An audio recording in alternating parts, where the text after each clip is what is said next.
CNN Philippines.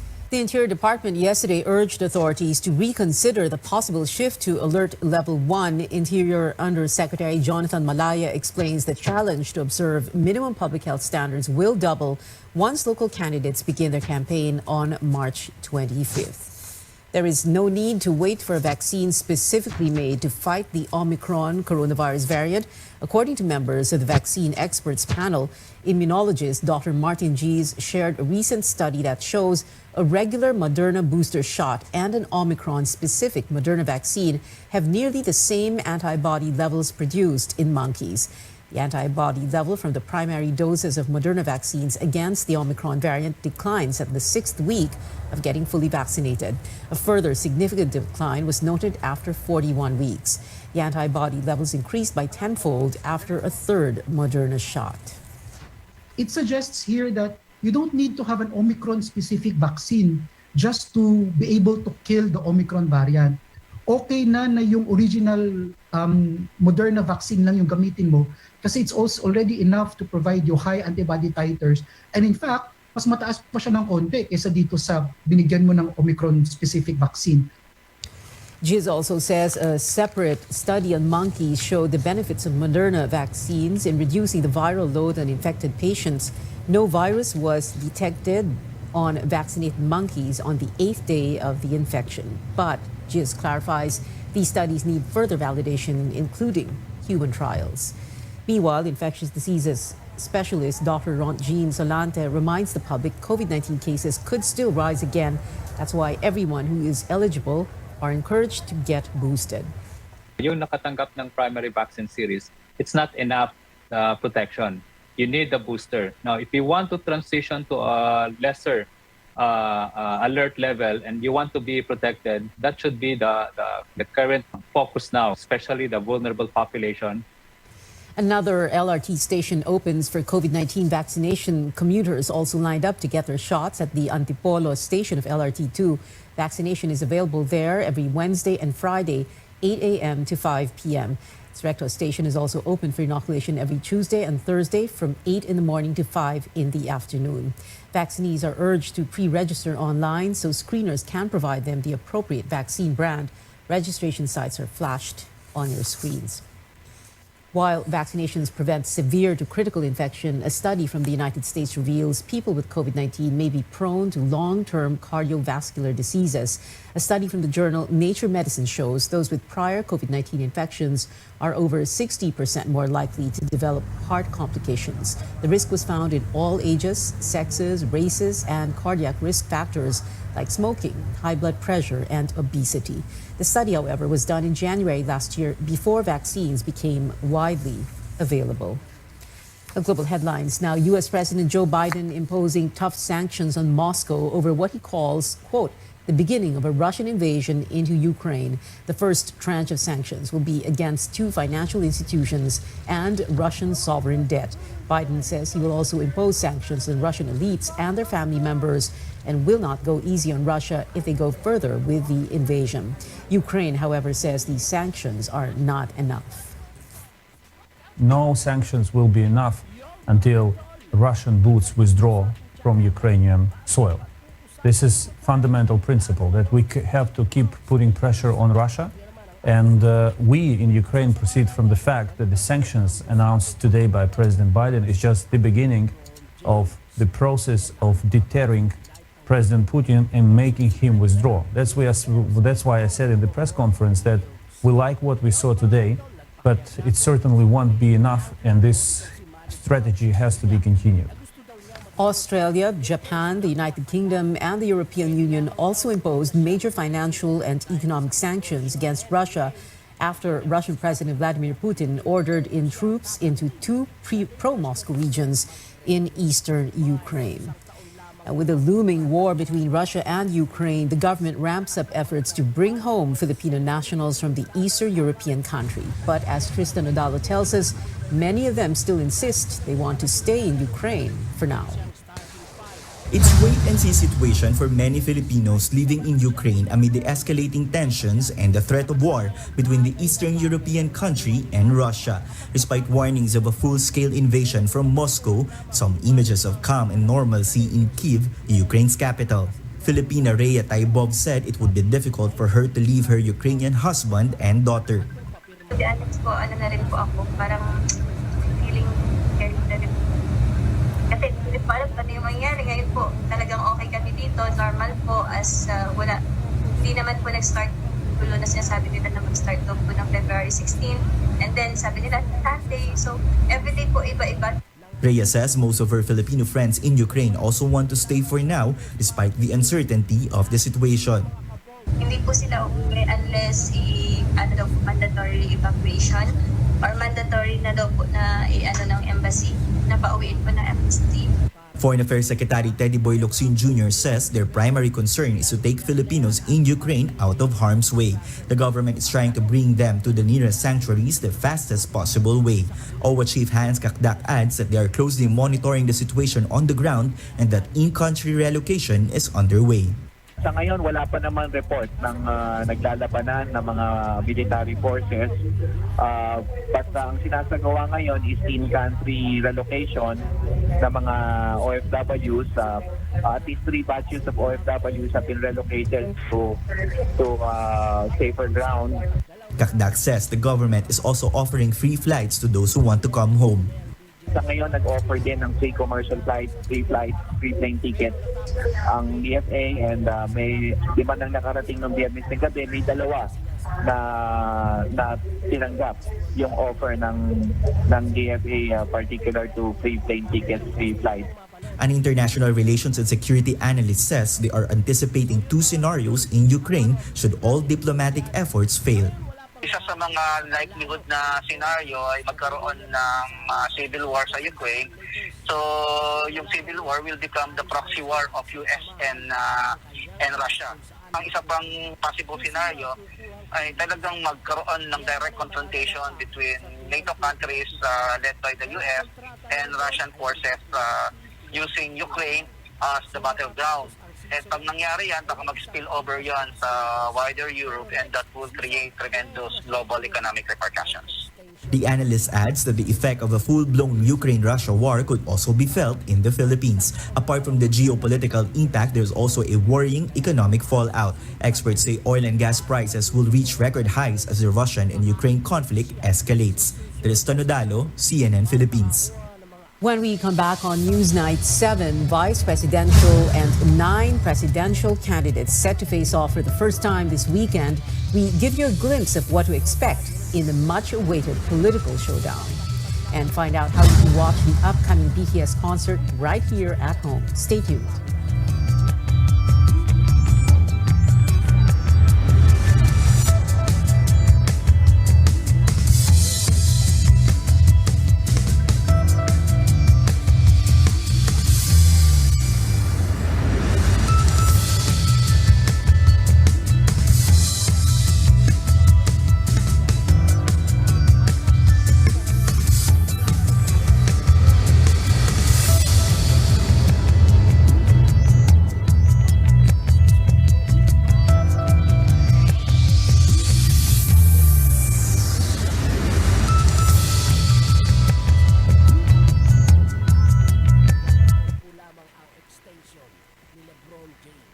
Yan po ay nasa rules ng NBA kapag lumagpas ka na sa edad na nakatakda sa kontrata.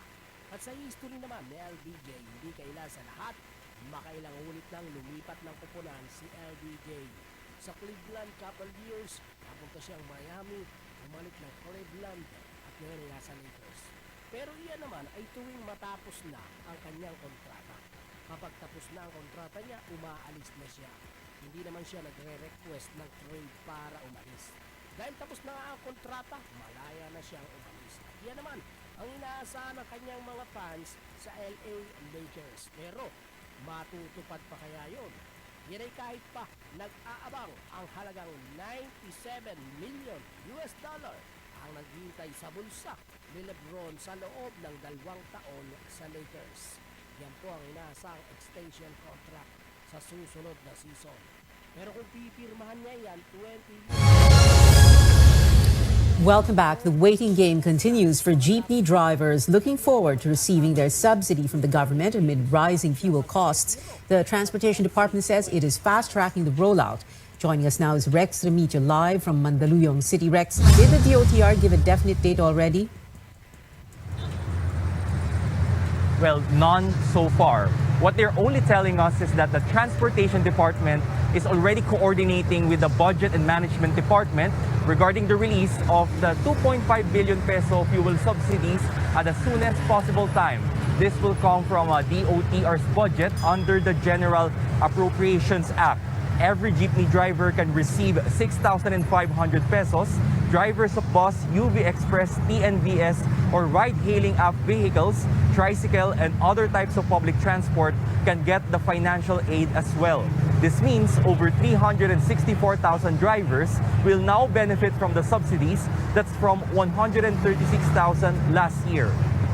Kami po sa Kagawaran talagang nagmamadali na po kami implement ito dahil ramdam po namin ang hirap ng ating mga drivers at operators ngayon dahil lalo na pong tumataas ang presyong ng petroleum products at ayaw naman po natin magtaas din ng pamasahe sa puntong ito dahil nasa pandemya pa tayo at ayaw nating ipasa sa publiko yung gastos dito. Some lawmakers have been urging transport authorities to release the subsidies immediately. Local fuel prices have gone up for 8 weeks in a row this year, and it doesn't stop there. Industry sources say petroleum companies are expected to implement another round of oil price hike Tuesday next week. Dubai crude, the reference price for Asian market, has reached more than $91 per barrel. That's why transport groups are calling for a 1 to 2 peso fare increase. Transportation Assistant Secretary Steve Pastor, however, says it's up to the LTFRB to decide.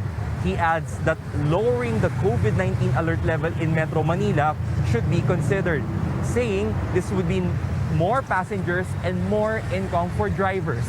But for those down the chain, it's easier said than done. Back to you. Rex Remigio there reporting.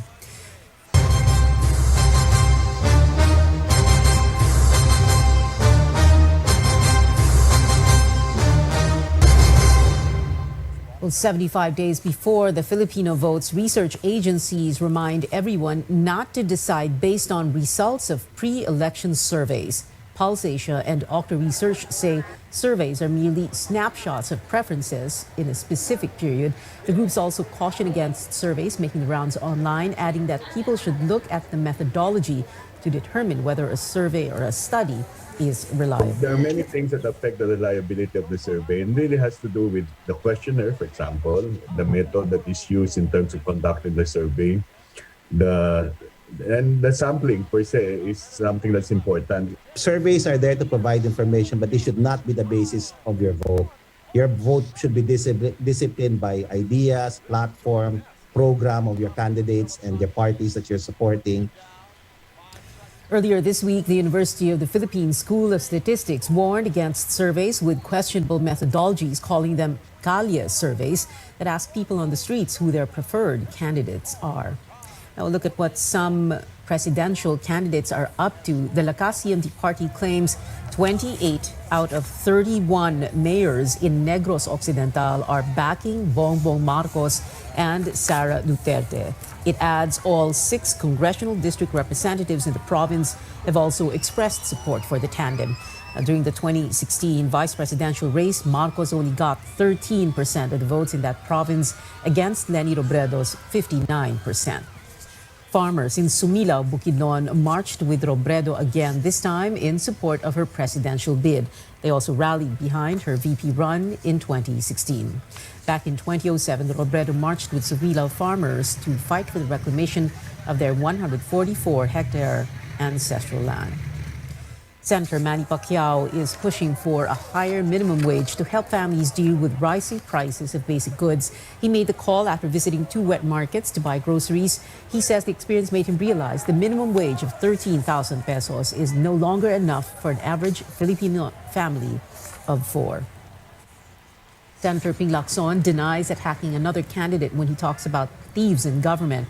He maintains he will not participate in mudslinging in the campaign.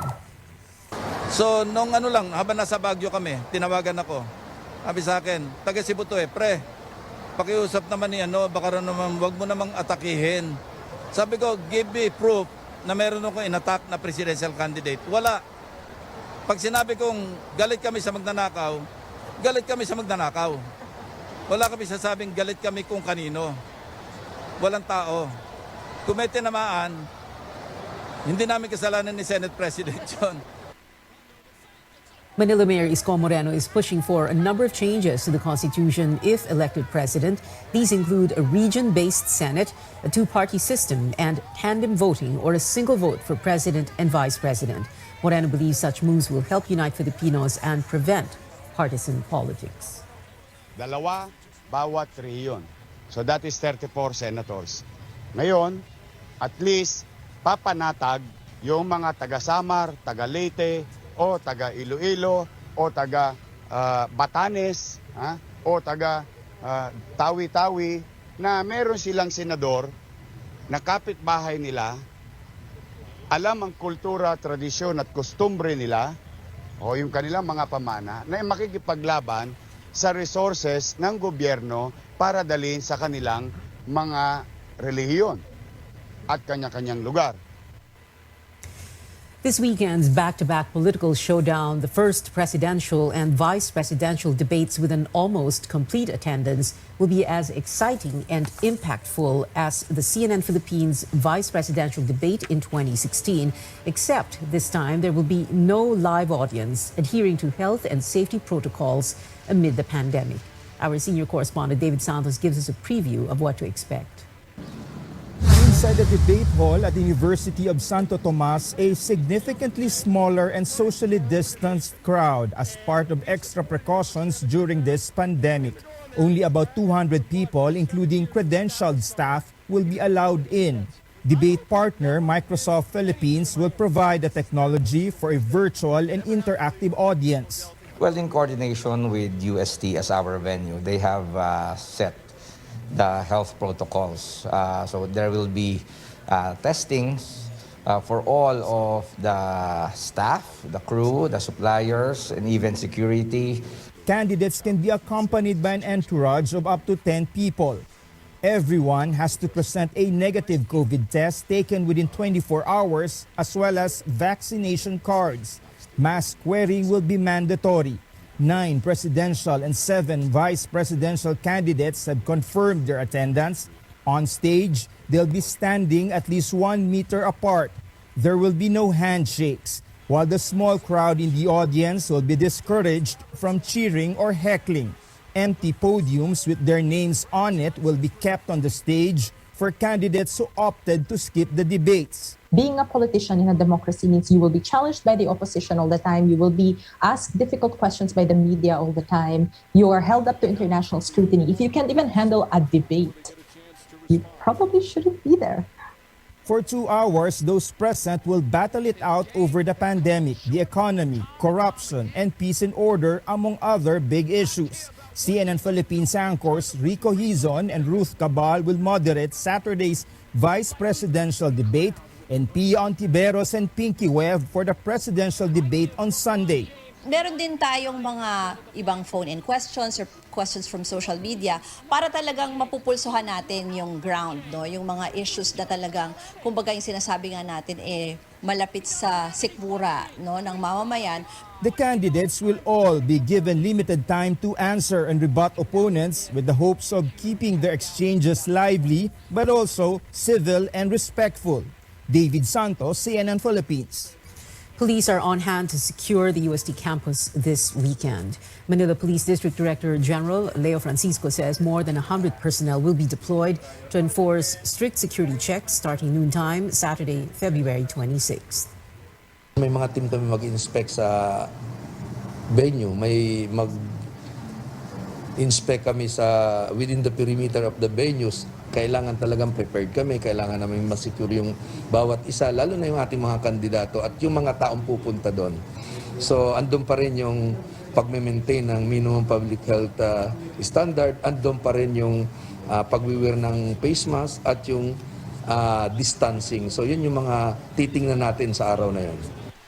Francisco says officials are studying if road closures will be implemented on a section of España Boulevard fronting the venue. He discourages supporters of candidates from staking out outside UST for safety reasons. Sa lahat ng supporters ng ating mga candidates for Vice President and President, bawal po talagang pumasok sa loob ng UST campus or UST area.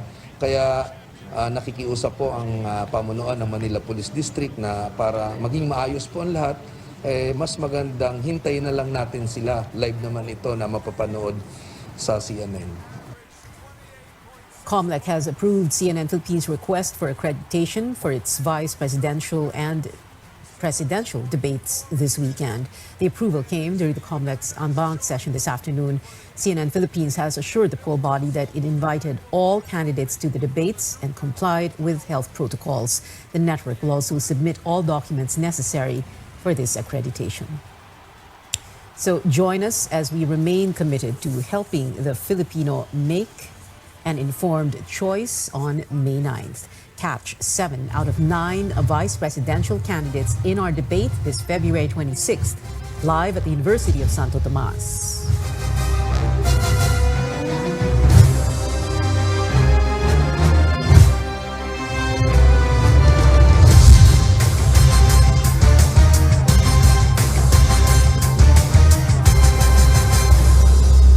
Watch 9 out of 10 candidates face off at the presidential debate on February 27th, also at UST, only here on CNN Philippines.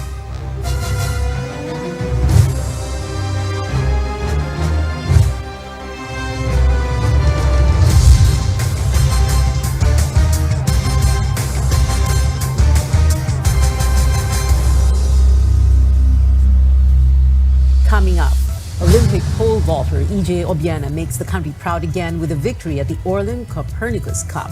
And listen up, BTS fans, prices and schedules for the K-pop group Seoul concert cinema showing have been released. Details after the break.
Welcome back. Pole vaulting sensation EJ Obiena does it again. The Olympian bagged his second gold medal this year, ruling the Orlin Copernicus Cup in Torun, Poland today. Obiena matched his season best, tying his earlier record of 5.81 meters at the Orlin Cup. But Obiena may not get to defend his title at the 31st Southeast Asian Games under the national team. The Athletics Track and Field Association says he's still not in its training pool. K-pop updates now. Pinoys in the BTS army get to watch the Permission to Dance on Stage Seoul concert right here at home. Along with theaters around the world, SM Cinema will show the group's March 12 show straight from South Korea. Tickets will cost more than your average movie at 1,900 pesos. But you get the concert experience in real time for the 4:45 p.m. schedule, with an immediate playback at 8:45 p.m. Fans have even more to look forward to, with 4 new BTS shows to take place in Las Vegas in the United States. The K-pop group will perform on April 8, 9, 15, and 16 at the Allegiant Stadium. The last show will be streamed online. Still in music, pop stars Camila Cabello and Ed Sheeran are working on another song together again. This time, it's a duet called Bam Bam, coming out on March 4. In a post about the song, Camila calls Ed one of her favorite artists. The two also worked on South of the Border, featuring Cardi B, and an unreleased track called The Boy. And that is it for now. Join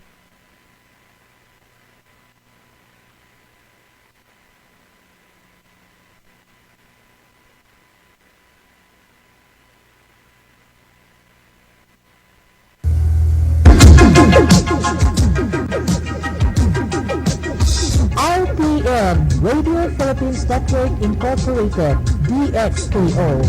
13 sa Zinday Utso sa dial sa inyong radyo. RPN DXKO, ang Radyo Ronda dili sa Dakbayan sa Cagayan de Oro. Sibiyahan na may galaon sa katawhan, andam mo serbisyo sa tanan. Ang RPN DXKO Radyo Ronda sakop sa KBP, kapisanan ng mga broadcaster ng Pilipinas.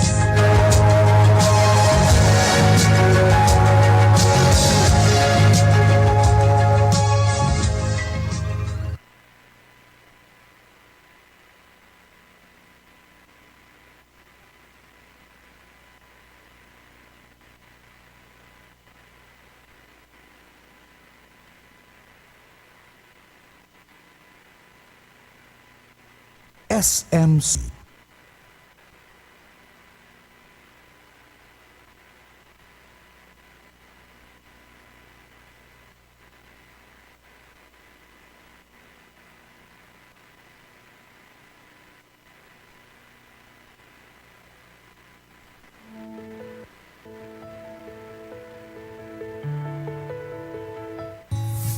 Does your stomach feel full, tight, or swollen after a meal?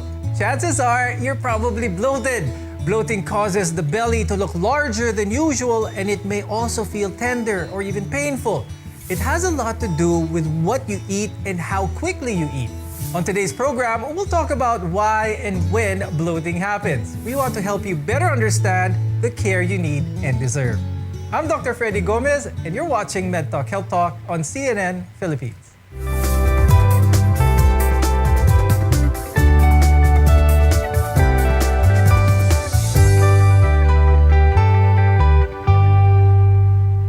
Bloating can get in the way of work or day-to-day activities, and it's common among both children as well as adults. To talk about this and more, let's welcome our guests. With us is Dr. Eric Yasay.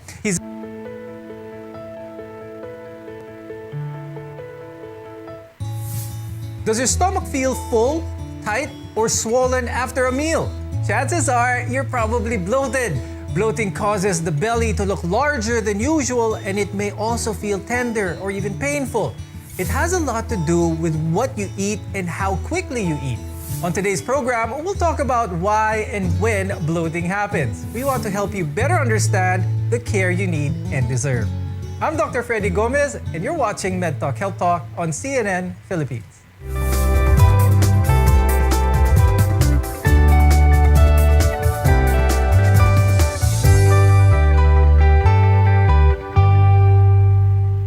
Bloating can get in the way of work or day-to-day activities, and it's common among both children as well as adults. To talk about this and more, let's welcome our guests. With us is Dr. Eric Yasay. He's a gastroenterologist and clinical associate professor at the UP-PGH. Also with us is Dr. Maricar Esculto-Can. She's an internal medicine specialist and clinical nutritionist from the Makati Medical Center. Now, gas is the most common cause of bloating. It builds up in the digestive tract when you inhale air or when undigested food breaks down. I'll start the discussion first with Dr. Eric. Dr. Eric, what are the causes of increased gasiness? Yung mga common causes nito? Well, yung bloating nga can represent increased gas production in our body. In the vernacular, it is more commonly described as kabag, empacho, or hindi natunawan. So pinakamadalas, bloatedness or the sensation of feeling of fullness occurs after eating or a drinking spree kapag ka napainom ng marami or nakakain ng madami yung mga pasyente natin. It is caused because of increased acid production and gas formation when our body starts to digest food. No? So yun yung mga most common. And then other than that, of course, we also think about decrease clearance of gas or kung mabagal yung paglabas ng gas sa ating digestive system or kung may blockage dun sa digestive system. These things can either increase your gas production or decrease your clearance of gas in your GI tract. So is it mainly that? Ganun ba kasimple na pagpapalit mo lang ng bilis ng pagkain? Will this be able to alleviate bloating? Most commonly, nalipasan niya ng gutom or walang time kumain. That's why ang bilis nating kumain. And sometimes kapag bumabawi, yan yung tinatawag ko sometimes to my patients, actually is the reason why you produce more gas because you have to put out more acid and digest food. And then that will give you more gas than more than the speed of eating per se. And then, of course, kapag nagmamadali, you tend to eat in gulps. So mas madami yung nasaswallow na air. So that can also add to that. But you may also be feeling more bloated than usual these days. And the latest culprit is, of course, stress. Ngayon, Dr. Maricar, paano ba nagkakos ng bloating ang stress? Halos lahat ng tao, very stressful nowadays. Okay, so usually when we are stressed, diba, we tend to seek foods that are salty or sugary, no? Sometimes referred to as your comfort food. So it is another contributory factor to bloatedness, which is the character of the food. So if you will eat foods that are high in sugar and salt, but low in fiber, such as highly processed foods, because they can slow down the transit of the food in the GI tract. So also, when you eat these processed foods, you tend to drink carbonated sodas also, di ba, yung soft drinks, or some people, sparkling water. So these drinks are infused with carbon dioxide that can aggravate actually the bloatedness. But I'd like to talk about cigarettes naman and how this affects not just your stomach or bloatedness, but the entire body. Because when smoke is inhaled, it also enters the stomach and it goes through the blood system. The elements of the cigarette goes all the way around the body and it can cause bloating. Now, my question is, Dr. Maricar, how do cigarettes affect someone's bloatedness? So perhaps I think it has something to do with the inhaled air that causes the bloatedness whenever a person smokes. Now, I'd like to talk to Dr. Eric. What other factors do Filipinos commonly do that can contribute to bloating? Well, madami tayong habits, no, as Filipinos. So we are very fond of buffets. No, well, probably the pandemic has decreased that episodes of buffets. But our eating styles and habits actually can add to the risk of developing bloating. So, madalas tayo nagpapalipas ng gutom when we're busy, and then we overcompensate by eating a lot after when we have time to eat. And then, yun nga, takot tayong magutom eh. Yan yung culture natin eh. So that's why we tend to eat more than we should, and that causes bloating. Fiber is essential for a healthy diet, and it's best known for its ability to prevent or relieve constipation. But high fiber food can cause some to produce excessive amounts of gas, causing bloating. Dr. Maricar, what are some examples sa mga pagkain na mataas ang fiber? Some clues to look for if you want to choose high fiber food items. So when you see the word whole grain, whole wheat, and bran, whenever you choose your bread, your rice, or your cereal, so that means that you are choosing high fiber options. In terms of fresh fruits naman, I advise them to choose the fruits that are pulpy or those that are usually eaten with the skin, okay, such as your apples, or fruits with fibrous flesh, such as your pineapples and your mangoes. So for the vegetables naman, they are usually your leafy greens. And of course, you also have your nuts and seeds, which are also included in your high fiber list. Now, how does light exercise naman after eating, how can this help reduce that feeling of bloatedness for some people? Now, a lot of people might think exercise, when they think of exercise, it's something really rigid. But a light walk, a short walk, is this a simple activity with a lot of benefits? Yes, actually, when you do physical activities, such even kumbaga short walks around the block, it can stimulate movement of your bowels, which can facilitate the movement of the trapped air. So it can be helpful. A lot of our viewers say that ginger naman is also said to reduce bloating. Is there any truth to this, Maricar? Marami bang benefits ang ginger in the form of maybe tea to help those who have frequent bloating episodes after eating? Actually, I come across 2 studies relating ginger and bloatedness. So basically, the mechanism is that ginger aids in speeding the emptying of the stomach, as well as relieving patients who have functional dyspepsia. So that's the population of the patient that they investigated. But for these studies, what they used are ginger capsules. So the dose is at 1 to 1.5 gram in divided doses per day were used. So the authors of the study also included in the conclusion that ginger tea, so ginger in the form of tea, may also offer similar benefits, but they were not able to do a study using the tea. Dr. Eric, meron ba kayong mga tips para sa mga viewers para mas ma-minimize ang kanilang feeling of bloatedness pagkatapos nilang kumain? Apart from small frequent feedings, no, so wag kumain ng sobrang dami. Tama yung sinabi ni Dr. Maricar, no, to walk, no, because the pull of gravity can help bring down the food to the lower parts of the GI tract. Yung iba kong sinasabi to my patients would be to do a food diary. So what is a food diary? It's a list of food of your triggers. Very important yung food diary because the triggers are different from person to person, no? So hindi naman pwedeng diktahan natin na ito yung one size fits all, na ito yung kakainin at hindi. What actually is more useful is a person to do his or her personal food diary of food triggers so that ito yung mga iiwasan ng food. Now, bloating is not always from eating too much or too fast, as earlier mentioned, but sometimes there could be a health issue behind it. We'll talk about this and more when we come back. We're together in health.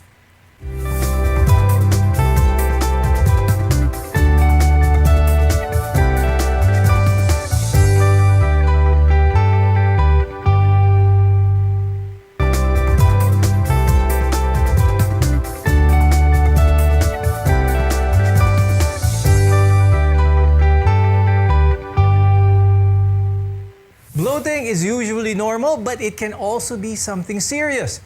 How will we know if it's just a nuisance or a cause for concern? I'm Dr. Freddy Gomez, and you're watching MedTalk Health Talk on CNN Philippines, where your care comes first. Dr. Eric, what are some of the medical conditions that may cause bloating? The other conditions that can cause bloating would be mechanical conditions. Ibig sabihin, pag may bara sa digestive tract. No? So this happens when you have inflammation of your GI tract or if you have tumors of your GI tract. Like for example, if you have colon cancer, the gas gets trapped inside at hindi makababa yung gas doon and you will feel bloatedness. So another condition would be what we call paralysis of the GI tract. No, we call it ileus scientifically. No, pero a lot of patients who are bedridden, who suffer the stroke, who have severe infections or uncontrolled diabetes will have a slowdown of the movement of the GI tract. Kaya natatrap din yung air inside. No? So these are just some of the medical conditions that have explanations. Now, a person with food intolerance has a difficulty digesting certain foods. And this is different from a food allergy, which results from an immune system reaction to a specific food. Dr. Maricar, how can a person tell if their bloating is caused by food intolerance? So actually, there are tests that we can do. I refer my patients for them to have the food intolerance test, so which is actually a blood test wherein the patient's blood will be extracted and then it will be analyzed if they have an intolerance to certain food items. So usually there's a panel of food lists and then food items are interpreted if they should be eliminated or they can be eaten in moderation by the patient or they can continue to consume these certain food items. We've been talking about bloating for a while, but a lot of people, when they hear about bloating, they also may associate it, especially women, during the part of their menstrual cycle. Dr. Maricar, is this the same thing? How can a woman tell if it's bloating or weight gain? Okay, so that's a very challenging question, but perhaps I think the best way to determine if the bloating is just caused by hormonal etiology is to observe if it is associated with other symptoms of your premenopausal symptoms such as mood changes, any discomfort that you feel in the hypogastric area. Meron bang mga gamot na pwedeng regularly tinitake ng mga tao that may cause bloating? Yes, so madami talaga. So very common dyan would be your pain relievers, no? So syempre, of course, a lot of them would be over the counter and our patients will not know na these medications actually decrease the protections that we have against acid. Examples of this would be aspirin, mefenamic acid, celecoxib, diclofenac, naproxen, yan. Very, very common yan sa amin to see patients with that. And then the other medications that sometimes are over the counter and are abused would be the medications against diarrhea. Of course, di ba kapag ka may diarrhea ka, mabilis yung paghilab ng tiyan mo, you want to stop that. No? So that's why you take Buscopan or Imodium or loperamide. No? So this naman has the side effect of paralyzing your GI tract and then hence trapping air and causing bloatedness. Okay, so temporary bloating shouldn't be a cause or worry, but anyone with bloating accompanied by other symptoms should see a doctor. When we come back, what else can you do about your bloating concerns? Stay with us. Your health is our mission.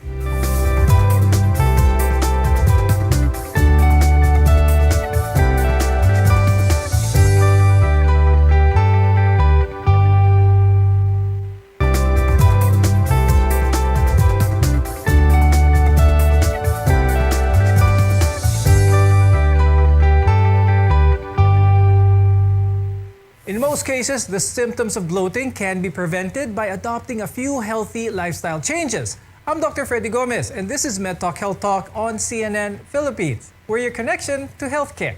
Swallowing air can be one reason why you're bloating, and there are a number of things that you can also avoid. And one of those we've been talking about is carbonated drinks, for example. Dr. Maricar, we've been talking about carbonated drinks, bawal ito, high salt, high sugary foods. What else? What other common foods do Filipinos eat na nakakapag-contribute sa bloating? Actually, isa sa hindi namin na-mention kanina, yung chewing of gum. Usually, it also causes bloatedness because when you chew gum, you also swallow air. Eating in a rush. So, yun, kumbaga contributory din, which I think it was already mentioned na rin kanina. Okay. Now, when it comes to home remedies, Dr. Maricar, meron ba kayong masasuggest sa mga viewers for those who feel simple bloating for that matter? Is there something at home that they can do to relieve that sensation? Okay. So aside from the dietary factors which we have already discussed, so some experts may also recommend to do certain exercises, di ba, even at home. Kasi even if we encourage the patient to walk, it's difficult with our current restrictions. Okay, so there are some experts who say that there are certain yoga poses that the person can do to facilitate the relaxation of the hips and lower back, to facilitate the release of the gas that build up in the colon. So there are also abdominal massages that can be done. So usually it is done in a circular clockwise motion, starting from the right anterior hip bone, going up across the rib cage, and then down to the left anterior hip bone and across the hypogastric area or the puson area. So you can do circular motions.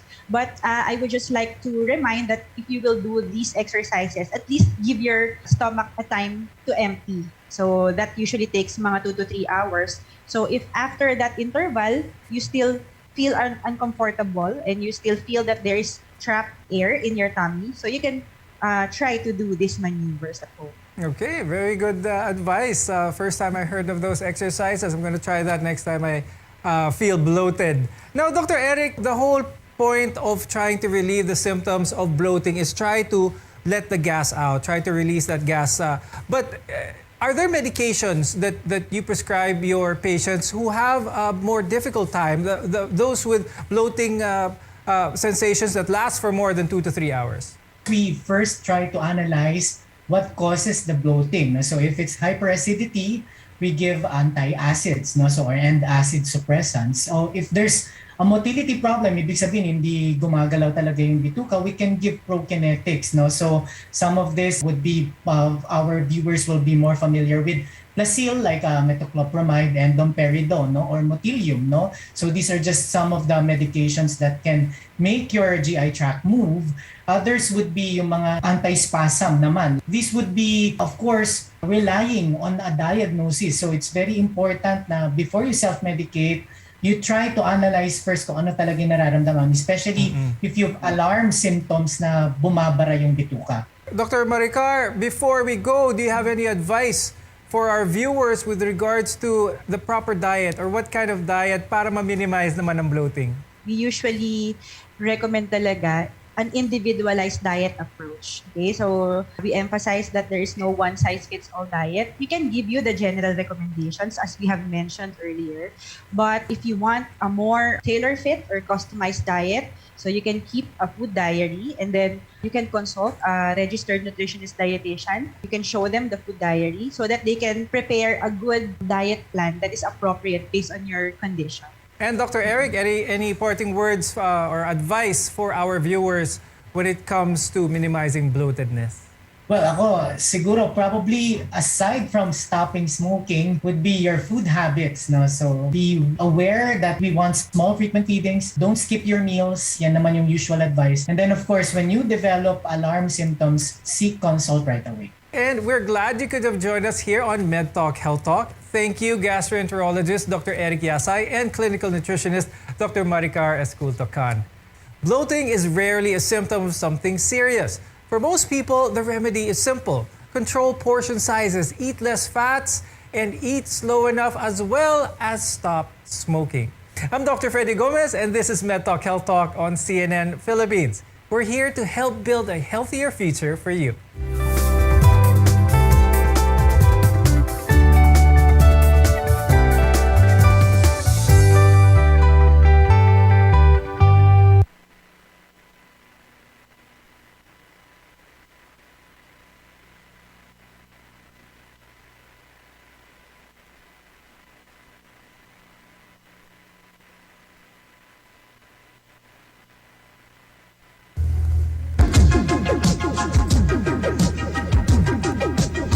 RPN, Radio Philippines Network Incorporated, DXKO.